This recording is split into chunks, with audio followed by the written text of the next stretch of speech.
The deep sea is the largest habitat on the Earth. It accounts for about 95% of Earth's living space, and it remains largely unexplored. Scientists don't necessarily agree on where it starts, but there's a general consensus that it's below 5,000 meters. Trawling is a fishing method that involves pulling a fishing net through the oceans using one or two boats.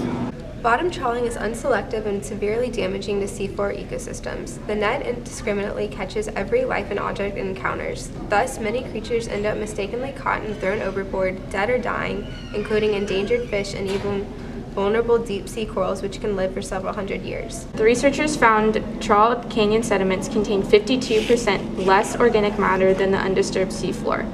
There were 80% fewer seaworms in the trawled region as well, and there was only half as much diversity of the species trawled on the seafloor.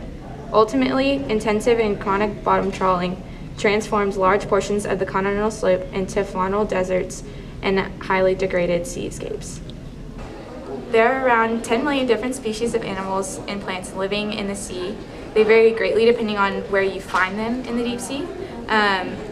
For example, life forms living near hydrothermal vents don't rely on photosynthesis, but rather they rely on the chemicals found coming out of the hydrothermal vents. So the deep sea consists of the bathypelagic, the abyssal, and the hadal zone.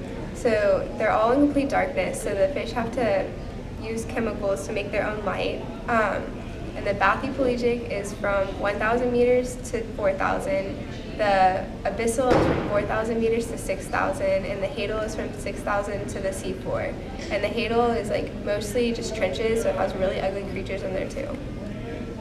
The deep sea consists of deep sea corals, hydrothermal vents, and deep sea trenches.